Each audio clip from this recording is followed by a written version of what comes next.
The growth of the Long Island Sound podcast has been exponential, and it's all thanks to our listeners and especially our guests. We endeavor to reach an even broader audience, so help us grow in 3 simple ways. Number 1, subscribe to the gigdestiny.com site. Number 2, subscribe to our YouTube channel. And number 3, call the listener line and leave your comment. The number is 631-800-3579. Find the Long Island Sound wherever you listen to podcasts, and remember, be generous with your joy and let the music take you on a journey. Thanks for joining us for the Long Island Sound podcast. Each week we explore new music and dive deeper with the artists and their stories behind the music. Please subscribe and rate and review us wherever you stream this podcast. Here's your host, Steve Yusko. Ever wonder what influences your taste in music? New York is blessed to be the all-you-can-digest banquet. In today's episode, we meet the band Damn Tall Buildings as we explore their beginnings and look back at a decade of growth as they embark on the premiere of their latest album, Sleeping Dogs, set for release in September. Let's check out their song, What a Nice Life.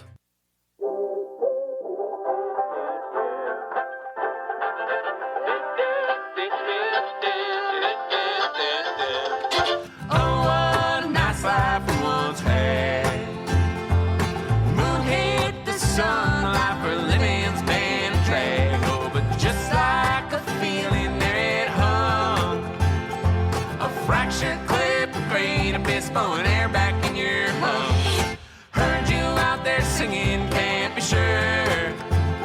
Well, I heard the breath breathing brought you back to where you were, where that cool breeze blowing kept you high. And I swear I saw the sunshine little shimmer in your eye. Not sure who I've been lately, pretty sure your mother hates me.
So sweet, so I let that one slide through the cracks down right in front of me.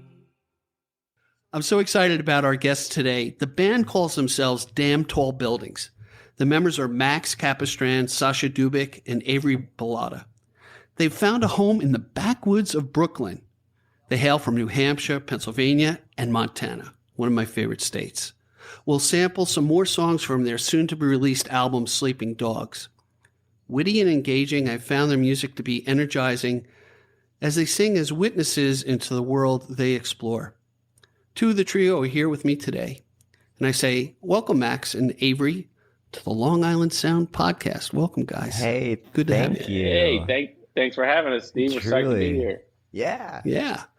And you know what really works out for these guys? We're doing this on Squadcast. They don't get to see my ugly face and my expressions, so we'll have to use their imagination. That's right. It's an active We just have imagination. this little circle picture of you. Yeah, you look great in your avatar. Yeah, thanks. Yeah. Very very white hair. So, guys, I've been listening to your music for the past 3 days, and it's kind of like speed dating when it comes to artists. I kind of dive into their music, and I really enjoy it. It's just really kind of really uplifting. The vocals are really phenomenal, and I don't, you're kind of Americana bluegrass, but I don't like to jam anybody into one genre. And you know what blows my mind is you guys are in Brooklyn. Right? Oh, it yeah. probably blows your mind too. Very much. I mean, Brooklyn's, honestly, for anybody around the world, Brooklyn is the place to be. Well it put. is. I agree. Manhattan used to be the center of the world, and it's Brooklyn. Yeah. It's Williamsburg, it's Long Island City, which is Queens right next door, and all that stuff. There's a lot of great places. Anyway, I'm kind of yapping away. We agree. So, so we're missing Sasha.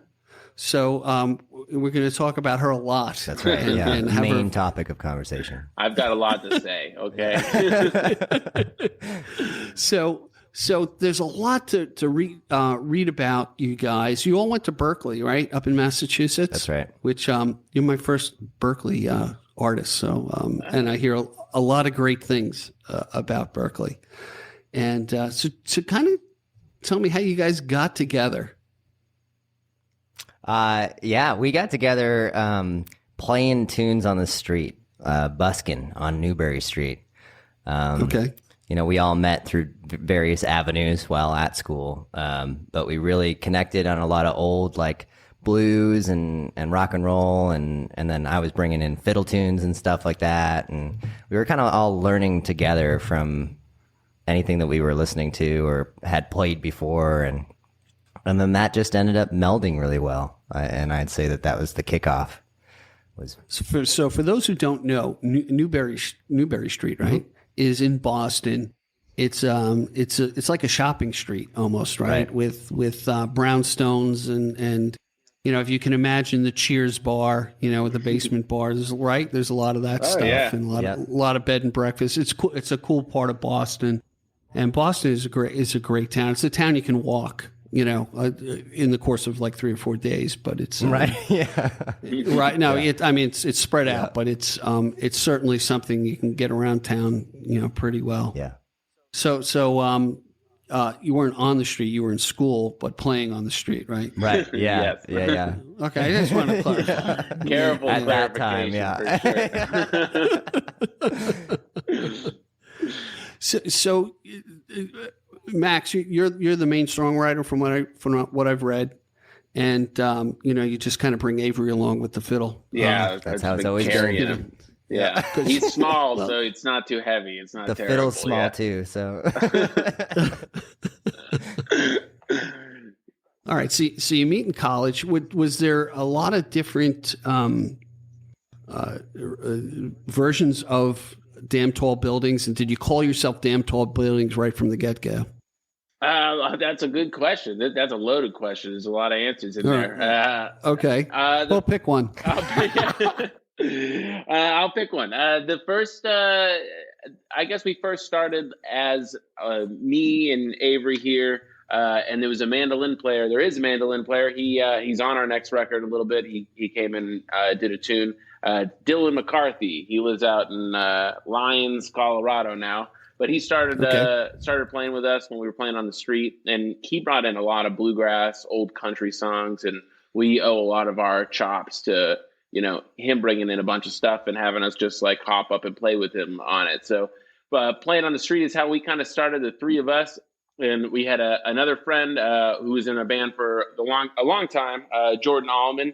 He just left us about a year ago, or 2 years ago. No, it was like a year and a half ago now. And now we play as a trio, but it was the four of us out on the street, and we were having a great time. We were always like best friends playing on the street, and Sasha was always with us, hanging out, having a good time. And we didn't have a bass player. We had a mandolin, fiddle, banjo, and guitar. And so we decided that. Oh, sorry, a squad shot just happened where they take a picture. I took a snapshot of you, so it's proof like, that you exist. Are we shutting down? What's going on? Oh, that's a good one. But anyway, the four of us were playing on the street. We were good friends with Sasha, and Sasha, we needed a bass player. So one day we convinced Sasha to go down the street to a bass rental shop and to rent an upright bass, and she started playing right on the street with us. And the mandolin player, Dylan, eventually had to move back to Colorado. So that's how it ended up being the four of us on the street. So we've interchanged a few members, but. Was Sasha a bass player from the get-go or no? No, just a vocalist. That happens so much. It happened to me in a church band where, I'm not a very good guitar player. And they're like, hey, we need some bottom to this. Why don't you pick up the bass? Heck yeah. Yeah. Okay. I don't know if I should have been insulted, but it's like out of necessity, It's kind of amazing. It's crazy that like the most important instrument is like the least available out there. It's hard to find, the bass just like holds it down. So and they're in demand. You pick up the bass. Yeah. And so, all right, let's reel back the pages a little bit. I'm really and answer individually, if you don't mind, is at what age did music kind of grab you, or did music find you, and what instrument did you pick up, and how'd you go about it? So let's start with Avery. All right. Yeah. I mean, as far back as I can remember, music was pretty a part of me, pretty deeply. In there, I knew something was calling to me from in there, from in the sound. Okay. And my mom grew up singing and playing some instruments and stuff. And one of those instruments she used to tell me was the violin in her elementary school orchestra. So that one locked into my head. And when I was 9, ended up going to like a used instrument swap at the local high school. And found a half-size violin, and with it, a teacher. Nice. So that was the entrance into the fiddle world. She grew up a competition fiddler, but was teaching elementary school and middle school orchestra as well. So she had this great way of being able to teach me both by ear and by reading. So I think that ended up giving me a really solid foundation into where, like, everywhere that music has taken me, which is cool. Nice. So you had the influence from mom. Was any other family members musical as well? My dad has a lot of rhythm and has is not sure what to put it on. I've definitely seen him do great on like a drum of any kind. But he's a toe tapper. Yeah. Oh yeah. Loves music, which is great. And then my brother started the fiddle. He was 3 when I was 9, and he started the fiddle at the same time. And he's a great. All right. Let me ask you a stupid question. Yeah. Because that's what mostly my questions are. Is you call it a fiddle? Yes. And is that just a nickname for your violin? I'm serious because I don't know. I love this question because there's a few different answers to it. My favorite answer and the truest to me is that you can spill beer on a fiddle. That's the biggest difference between a violin and a fiddle. I love that. That's my favorite. And my fiddle is definitely a fiddle. Gotcha.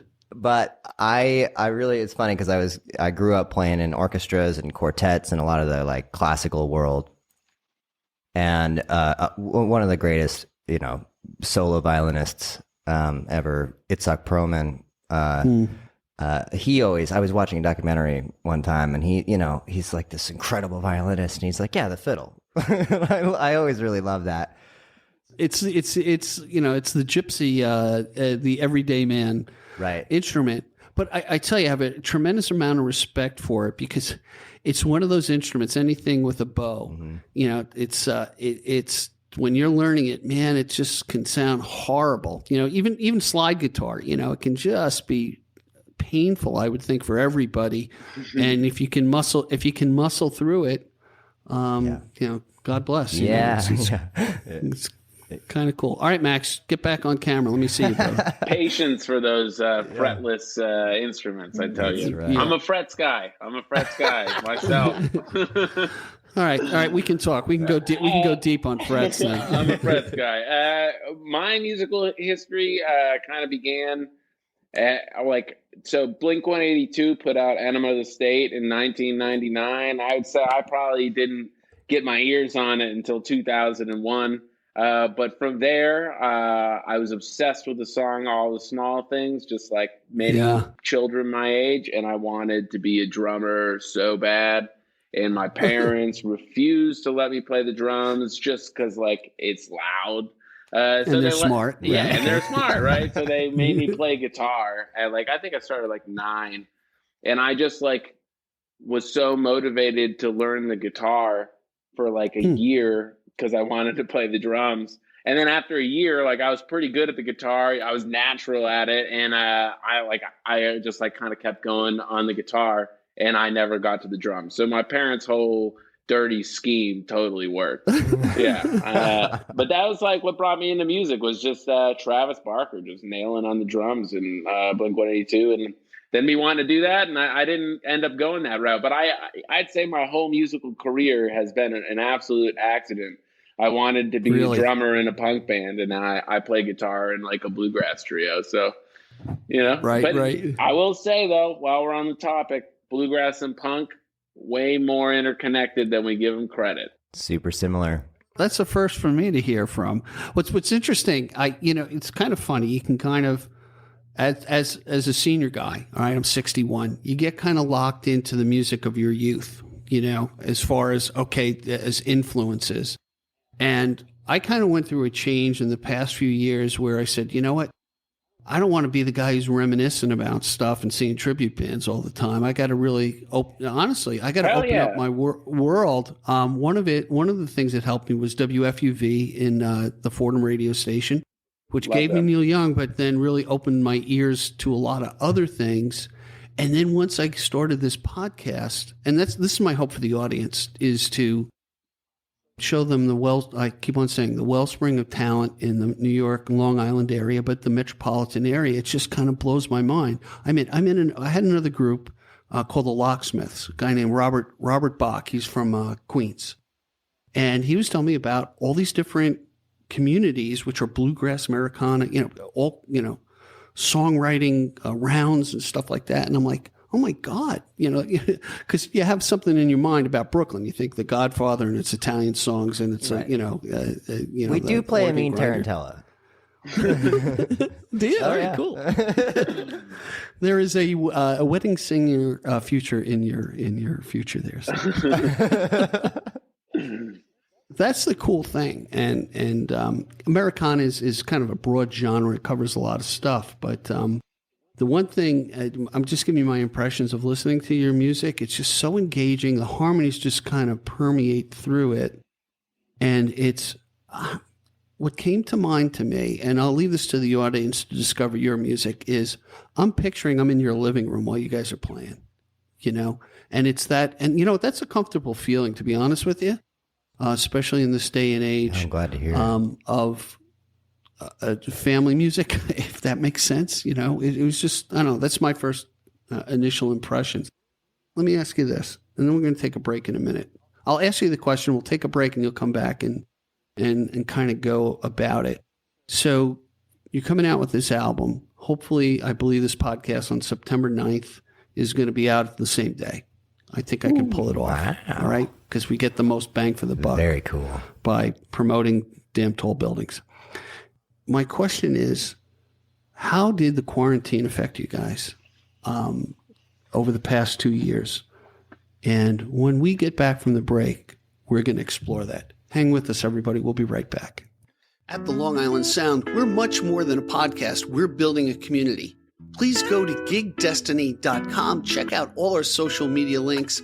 Subscribe wherever you listen to the podcast. Please comment. Call the listener line. Tell us what you think, what questions we should ask, who we should have on the show. And most of all, we thank you for your generous support. And remember, support the artists who are guests on the show. Now back to the podcast. Hey, everybody. We're back with Max and Avery. two of the trio from Damn Tall Buildings. Who are we missing? Sasha. Is that? Sasha. Yeah, Dubyk. Sasha had other better things to do, but we'll tell a lot of stories about Sasha, and she can't comment on it. So that's what you get. So when I left you guys with this question, how did the quarantine, how did COVID affect you guys? Both musically and everything else. How did it work out for you? I'll go first. I would say in so many different ways. There was so much bad, there was so much good, a lot of stuff. I mean, we were kind of like headed towards a really big summer of a lot of gigs back to back, a lot of big festivals. And I think it was potentially going to be a lot for us and maybe too much. Maybe we weren't ready to handle all of that was coming towards us. And so that's kind of how I think about it now, because for us, it was like this necessary break that we hadn't taken. We've been a band now for 10 years and we hadn't really stopped. We've just been kind of hustling and going out on the road and moving and kind of trying to make albums, just trying to go. So we finally took, some needed time off, at least for a full year. We did like definitely a full year of no gigging at all, a year and a half, I'd say. And it was weird not being able to perform with people, and it was weird not seeing each other. Like, me and Sasha lived together, so we saw each other all the time, but we only saw Avery every once in a while. And Jordan, right at the beginning of our old banjo player, right at the beginning of the pandemic, went right back home to the Northwest United States, out outside of Portland, Oregon. So we didn't see each other. So we were separated for a while, but it gave us all time to really figure out like who we were individually and who we were outside of this project. And for Jordan, he realized that he needed a break from this and he needed to step away. And that was good for him. And for all of us, we all took kind of our own like new experiences from this shared experience that we all had. And I think that, can be heard a lot in our album. We kind of changed our sound a little bit in the album. We recorded it all on our own. And this whole like new creative process, I think, came out of like having to be at home and having to not be together and not be doing the things that we're so used to doing over and over and over again. Just like a total change up. So that was a long answer, but.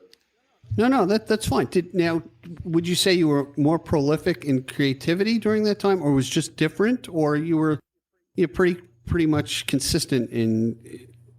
Well, you're the writer. You write most of the songs, not all the songs. But how was it for you? It's funny because you're going to. Don't worry, Avery. We'll get to you. Gather your thoughts. I'm in the peanut gallery over here. This is great. Two very different answers, man. You're going to get from me and Avery. Like for me, I did basically no music at all. I didn't really write at all for a year. I didn't play guitar that much. Like I surfed a lot and saw my family and hiked and spent a lot of time outside. Wait. What do you like, a trust fund baby? Yeah, I'm a trust fund baby. No, I wish. Could you talk to my parents? No, I mean, I took a year off. I didn't do any of this. I did that. I went surfing. Oh, no, I was still working. Okay. Teaching music. Right. Yeah, no. Oh, you teach music? You teach music? Yeah, I teach music. Yeah. So, all right, so you were earning a living. I was earning a living. I wish that I wasn't. I've been pissed about me not being a trust fund baby for so long. As long as I've known you. Yeah, as long as Montanans know me, I've been complaining. Well, let me tell you. I mean, my envy meter was really high when you're like, I took time away, and I'm like, son of a bitch. What's with this guy? I gotta do more research. Being on a these musician, people. Dude. Yeah. Oh, please. I'm rich as hell, man. Yeah. All right, so it's obvious you're the lyricist because you're doing most of the talking. Let's hear from Avery. Let's give. Yeah, short and sweet. I am not.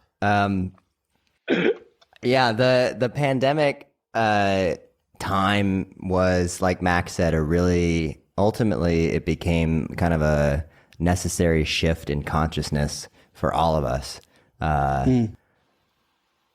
In the act of everything that we were planning on and everything that we were getting ready to do and really had been working on for the last, at that point, like 8.5 years, something like that. it was the kind of forced break, really distilled everything that mattered ultimately, which was like playing music together and like Right. going back to the busking days almost in spirit, and realizing that keeping that at the forefront was the only way that this could sustain itself, because there was a lot of question about sustainability after a while when everything was like paused. Sure. And we're like, oh, every one of us is burnt out. Like, we were burnt out before this paused. Let's think about that, you know? So it's a blessing in disguise to a certain extent for all Absolutely. of you. Yeah. And then Max was That's joking neat. about the difference in musical activity. I had the benefit of living with 4 to 5 other folks in my So you were in a comedy. oh yeah, pretty Very much. nice. Yeah, right in Bed-Stuy. It was really great, and we're all musicians, and we set up a recording studio in our basement. So we made a cool. quick rock and roll record, a quick EP. Oh, nice. And then I felt ready to, I felt looser musically coming back. Nice. Well, you know what's? I'm sorry, I'm jumping on your words here, but it's really kudos to you guys. 10 years together is a big deal in this day and age. You don't look that old. I mean, you look like you started when you're 12. But no. Seriously, 10 years together says we've got a strong relationship, and then you maintain it through quarantine. That's a big deal to me, and that. I think as people will, and myself including, explore your music, knowing that is kind of cool to say, okay, what they're witnessing, they probably had some interaction together, and I'm kind of reading into things, but I think it's something magical, So you've been together 10 years. You obviously got the formula down. You said you changed some of your sound a bit. Tell me about that. Tell me about, one, in the beginning, how did you find your voice, meaning the voice of the band? And then tell me what you mean that it changed or evolved, either of you. I'd say the voice is just still a journey that we're on, but I feel like we're closer to our authentic voice than we've ever been before. We have a lyric from one of our songs that's "I am not myself, I am everyone else," Right. and that's kind of our motto in our band. And I wrote that line just thinking about how, like, I think about what everybody thinks all the time, and I never am able to just think purely my own thoughts. And can you ever think of your own thoughts? Like, there's so much on the outside coming in, and we're so manipulated by everything, that what is an authentic thought and what is an authentic sound? And like, that comes up with us. Our banjo player, this band has always been so honest with me about my songs. Okay. So if they like them, they're very open. But if they don't like them, they will tell me. So it's been an amazing. I have a great review system. And our banjo player, back in the day, this was 8 years ago now, he was like, "Stop trying to write bluegrass songs. They've all already been written." And I was like, wow. What? But he was right. I needed to stop trying to write another bluegrass song, because who am I to write about bluegrass songs? I don't know about any of this material. I do know about riding trains more than most people do these days, because I live in New York City, but it's not the trains that they were talking about, so it's totally different. So I would say that through the pandemic and through just growing as a band and trying out all of these different sounds, you finally kind of get to learn what your actual vocabulary is, and then having that break where we got to really reflect on who we were, all of our influences, and then to come out of that, I feel like it was almost like a rebirth of our music in a way. Wow, that's interesting. Look, as I was thinking as you were talking about that, and I don't know where I heard this, but I heard that when somebody wins a Grammy, say 5 people are nominated for a Grammy, okay, the person that wins the Grammy is usually great. They continue their next album. They're experimenting. They're doing more.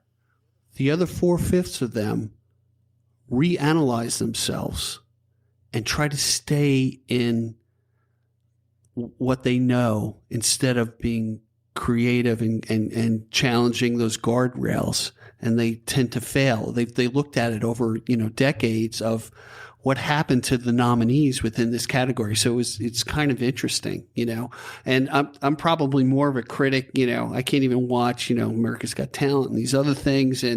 Or if I hear any more, when they tune the voice in the song, auto-tune. Auto-tune, makes my scrotum shrivel up. It's like, oh my God. And then I compare it to listening to your music.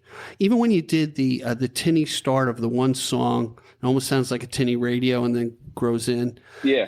And I'm like, that it was what came in my mind, I have pictures in my mind, is I'm tuning the radio, I'm tuning into Damn Tall Buildings. Oh, yeah, I got the station clear. You probably, in Montana, this happens a lot as you're tuning the station. Was that the effect you were trying to get? Absolutely. I'm so happy to hear that. Yeah. I got it right. Yeah. You're killing it. You got it right. We got it right. We can end the podcast right now. I'm so intuitive. That's really cool. But you know what? It's one of the things that's interesting to me that you said, where we get all these inputs, you can get sensory overload. Right. And by the way, you live in sensory overload in Brooklyn, and you can look at it two ways. You can look at it, hey, I've got all these great influences. I got an African beat of this music. I've got all these things, and you can shut things out or take things in. So I think that's kind of cool. But then it's also finding the time, finding what I call solace time. It's almost like prayer time. That time where I can just meander with my thoughts, and work it. And that's where songwriting comes in. The difference between me and you guys is I've written 1,000 songs, at least pieces of 1,000,000 songs, but I've never acted on it. And singer-song, and especially songwriter, you guys act on, good or bad, you act on your muse. I'm being honest with you. That I think that is a great talent and skill that can be worked however you work it, and I'm not going to ask you, so how do you write songs and how does the muse come to you? We can explore all that shit, but it's give me the music, the way you put the vocals together and it ties. It's just really, it's nice. It's kind of neat. I'm really curious to see what I've heard on the album, how you do that live. Particularly with the vocals, because who are the two vocalists that harmonize? Are you doubling up Sasha, or am I giving the keys to the ingredients to the recipe away? No. Don't tell them. Nobody knows. Yeah. There's only 3 on stage. Who's singing? No, it's me and Sasha. Most of those dual vocals for most of the songs are me and Sasha, but Montana is layered in pretty much every one of those as well. We do a lot of 3-part harmony, which we take from this Americana music tradition that, we try to honor and also kind of make our own. But yeah. Right. I mean, you have like that framework to work in. I was reading your EPK about, the Carter family and working with, and if you think about it, if the electricity goes out tomorrow, I could still hear Damn Tall Buildings. Yeah. We're good to go, dude. No right? problem. That's great. Yeah. If the electricity goes out nationwide, I think that's going to really be what takes us to the next level in our career. We can only hope. Our prayer is that everyone gets off the grid, has solar, and not Elon Musk's battery, somebody else's battery, and we can listen to Americana music. Yeah. Hey, I want to jump into. I really would love to talk about Sasha and tell us great stories about Sasha, so we can build up envy of Sasha should have been on the on the podcast, but we won't do that. We'll be cool. I love it. Well, you guys can talk about whatever you want to talk about. But I want to talk about the second song you brought to the table, which is podcast. So tell us a little bit about that. Very tied into what we're doing here, and then we'll have everybody take a listen to it. I love it. Well, speaking of Sasha, that is her song. That was one of the first. There's 2 songs on this record that showcase Sasha's debut songwriting prowess, which is so cool. And podcast is great because we recorded a lot of the record. We recorded the record ourselves. So the first time we've self-produced and self-recorded. And we had some great guidance from our buddy Dan Cardinal, who mixed and mastered it as well. And we did our last record with him, so he was great in like helping us with what gear to get and whatnot. But back to the song, we were in Margate City, New Jersey, which down by the shore, right. Which we love. Yeah, and it was super fun to set up some tracking rooms and like kind of all over. We just kind of moved all over the house recording and trying a bunch of stuff. And Sasha was writing this song at the time. And there were a few times during that first session where Max would go out, take the board out and start surfing. And Sasha and I would be walking the beach and she was just workshopping these lyrics. So then we started working on the lyrics, like to the verses, just bouncing stuff off, which is fun. It's kind of our first time co-writing. This is the first time the whole band has co-written anything. And we were like, I don't know, what's the B part? What's the point of the song? You know, it's like, these are great verses. They make us laugh, but why? And then Max came in with this killer chorus from a song that we didn't like. And but the chorus is great. So it comes in with this chorus and it's like, it just melts so perfectly. So that was really cool. I'm glad that we're talking about this song because I really love that song, and how it came together was so organic to, especially how we were recording and creating the sound of this record in real time. That song was being like written. So really fun. Nice. Yeah. All right, let's send out this tasty tune to our audience and have a listen to podcast. We'll be right back after it.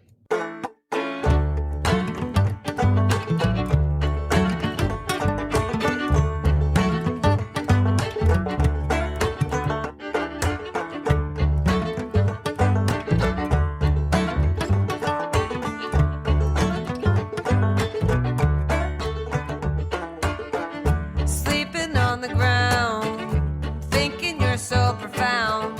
Your podcast sucks and I think I hate you.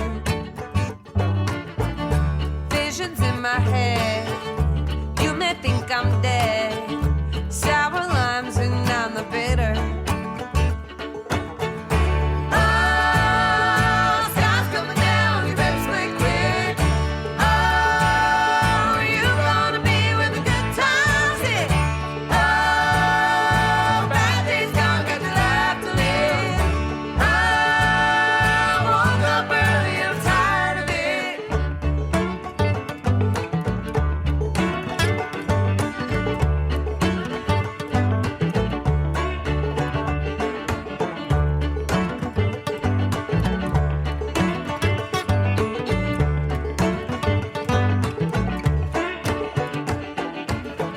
So caught up in directing, are we all just pretending? Play it cool like it's overrated.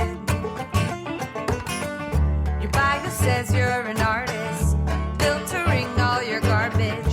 Do you know what you're even saying? Oh, sky's coming down, you better swing quick. Oh, you gonna be when the good times hit. Oh, bad days gone, got your life to live. I woke up early and I'm tired of it.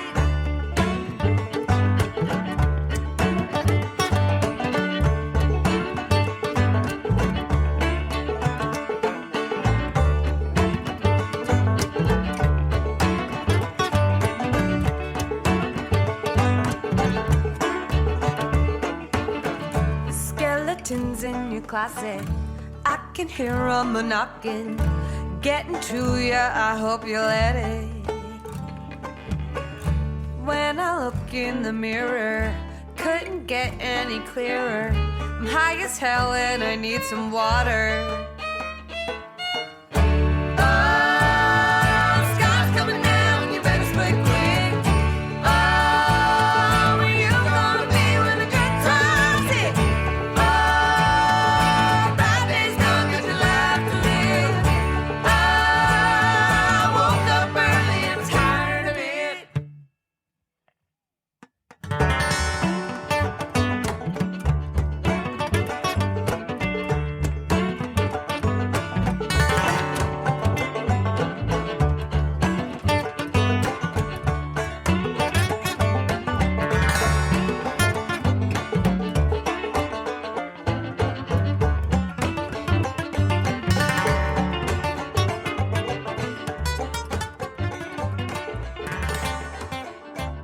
Hey guys, we're back with Damn Tall Buildings. We're with Avery / Montana and Max.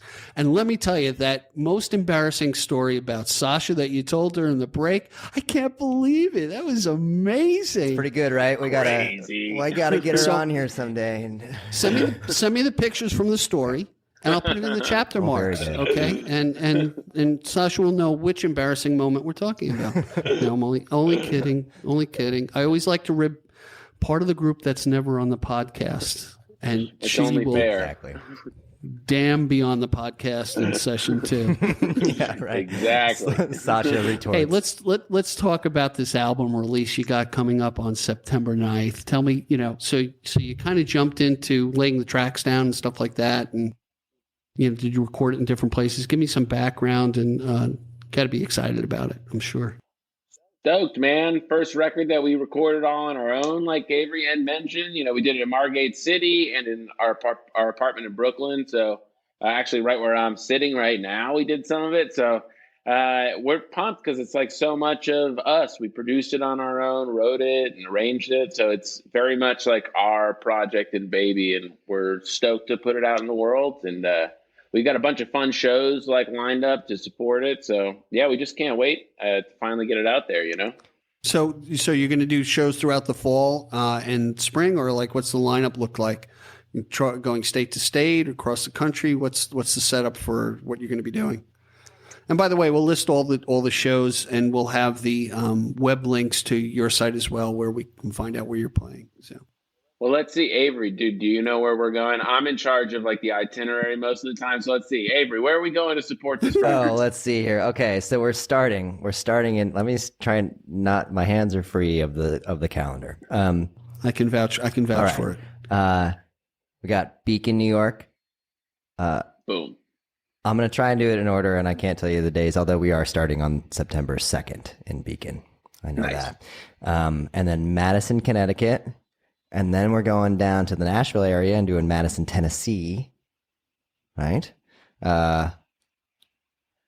And we're making our way to Texas. I can't remember if there's anything between those, but I think we're playing in Austin first. No, I'm jumping in. Okay. He did so good. He got 2 of them. He was doing like a Karnak impression. Yeah. That was incredible. Oh, thank you. I was nervous the whole Yeah, time. usually I need the calendar. All right, here we go. I'm ready. I'm ready for it. Here we go. We got Beacon, New York, Madison, Connecticut, Madison, Tennessee, Capel, Texas, yes. Austin, Texas, and then we make our way up to Winfield, Kansas for the infamous 50th anniversary of Walnut Valley Bluegrass Festival. Bluegrass! Place is legendary. It's going to be crazy.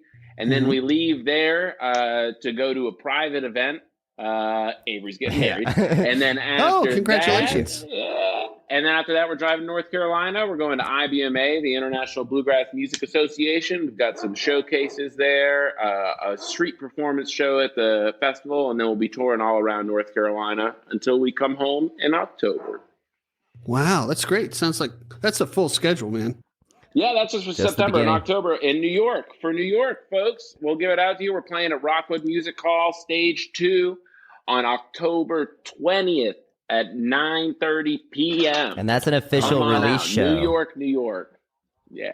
I'll do my best to make that. Sick. As long as it's not a school night. Okay. We're canceling school the next day. Yeah, we called everybody. I'm still being. Ask my wife. I'm still being schooled. So, yeah. Aren't we all? Hey, I got to ask you this about the recording process. Moving from having worked with studio people and then doing it on your own. What's the difference? Control. Sometimes control. I'd say time overall. Just the pressure. Okay. Sometimes if you are paying for a set time, the meter's right? running. Yeah, if the meter's running, it can alter, not necessarily stifle, but change the creativity. Okay. And I'd say that was the biggest thing we noticed difference wise. Because we did get to work with a lot of great guests on this one too, so that was fun getting to do some remote recording. So that was one difference, that we didn't have to have people like come to the studio and record. So that was cool. And then, yeah, it's funny though, the team itself is kind of the same overall. You kind of build your community of folks who know what you're after as we're all discovering it. So. Yeah, and since you've been together for so long, you've networked, you've been out at these festivals, and I'm sure you've met people where, I always am fascinated with, like, how did so-and-so show up on your album? Oh, we just happened to hang out one day and we really clicked and we remembered each other, and I knew he was good at, steel guitar player or whatever. And I find musicians, as a general statement, to be very gracious and giving, and they kind of root for your success, They find success in your success, I guess, is my assumption. I'd say the good ones do. Yeah, and you know what, there are divas out there for sure, that I've run into a couple. Not so far, not on the podcast. But yeah, it's just an interesting dynamic, that must be come about. And a lot of times when I'll be talking to, this might be a left field thing, but when I talk to single artists, the big question I ask, are you a collaborative or, a solo practitioner when it comes to writing music? Some are, some are, hey, I really write the tunes, but I work with a lyricist and, hundreds of miles away, and he writes all my music and we collaborate that way, and there are other people that's, it's my thing, it's all my, and that's, I guess it's all good. I personally like the collaborative approach to things because you get all these different influences in. And you know what, Max? You have a real benefit of people telling you when your music sucks. I know. I'm so grateful for it, man. I love it. Yeah. Really? I do. Because imagine if they lied to me and then I went and played in front of a ton of people this terrible, shitty song, Look, he's gonna play the podcast song. Yeah, exactly. We'd invite people just to heckle. Right? That's good. And you know what? I found that it's a tiny thing for me, a little church group, and trying to figure out personalities. We were all kind of thrown together, and I was the beneficiary of a lot of great people. And we had to figure out, when Rob was talking to the vocalists and saying, hey, I'd like you to try this, not to take it personal, but, see it as a growing thing. And it took a little while, but then it came about where, hey, you know what? He's really not looking to criticize you. He's looking to make everything good, even though there may be differences of opinion when it comes down to it. So keeping an eye on the game. Collaboration, man. I'm all about it. Hey, let's do this. Let's talk about the title track to your album. Tell me a little bit about that, and we'll jump into that and talk about that. Let our listeners hear the song "Sleeping Dogs." Well, I'll start by saying it's a play on that old adage, let sleeping dogs lie. Just let them lie, right?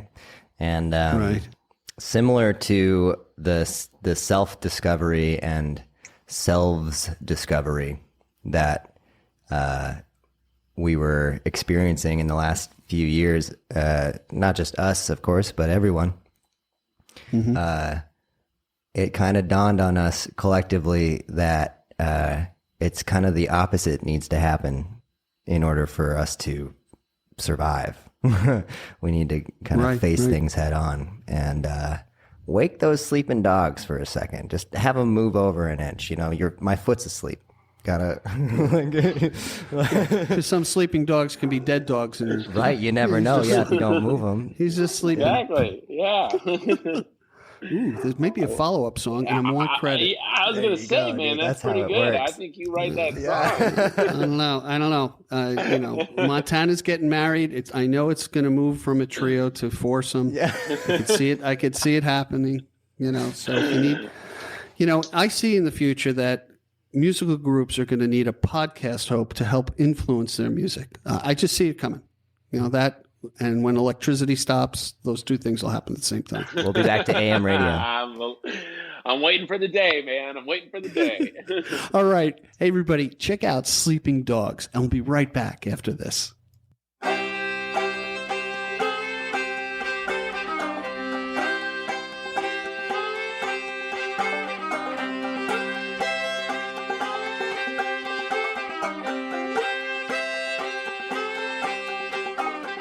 Holy hell, is it cold in this old apartment? February freeze stuck to my jacket pocket.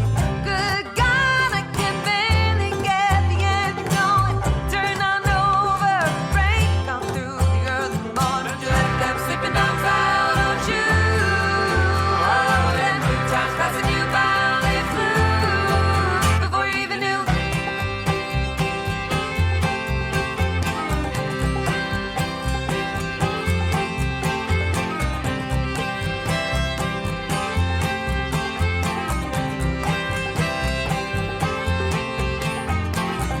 Jumped I was sleeping in a bed of good sunshine, dozing off the afternoon of my long night. And I've been soaking up sweet loving that you gave me. Woke up in the haze that I've been living in lately. Don't you let them sleeping dogs out, don't you? Oh, them good times passing you by, they flew before you even knew.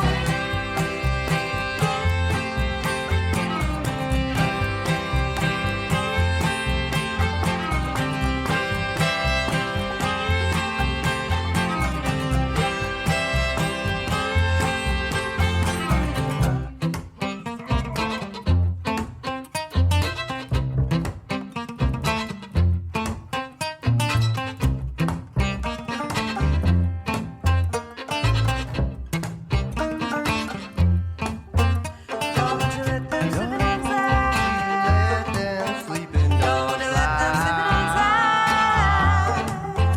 Don't you let them sleeping outside. Don't you let them sleeping outside. Don't you let them sleeping outside. Don't you let them sleeping outside. Don't you let them sleeping outside. Don't you let them sleeping outside. Don't you let them sleeping outside.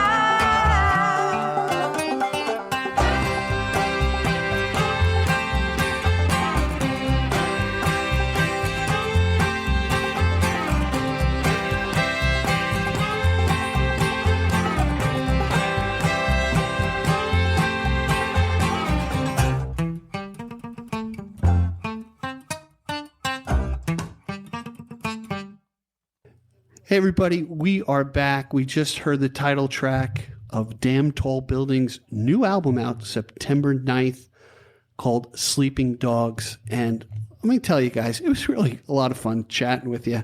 And it's one of those things. I really can't wait to meet you guys in person. Likewise. And see you play live when you come back to New York after your whirlwind tour here. And I wish you all the best in this.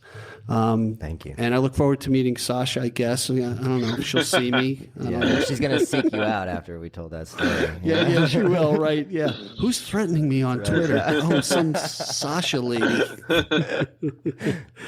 Anyway, guys, thanks so much for your time. I end my podcast a lot like this. A good friend told me, you know what? We can account for what we have in the bank and what we own. Never can account for what time we have left on this earth. The fact that you guys gave me more than an hour. We worked through some kinks with the technical part on my problem, my side. So it's been a real pleasure. Likewise. And thank you for the time. Yeah, thank All right? you as well. Thank you. All right. Be well, everybody. Peace. Thank you for joining us today. I appreciate the time you spent with us. Please subscribe and comment and visit us at gigdestiny.com. Till next time, be generous with your joy, keep your spirits high, and let the music take you on a journey. Be well. Peace.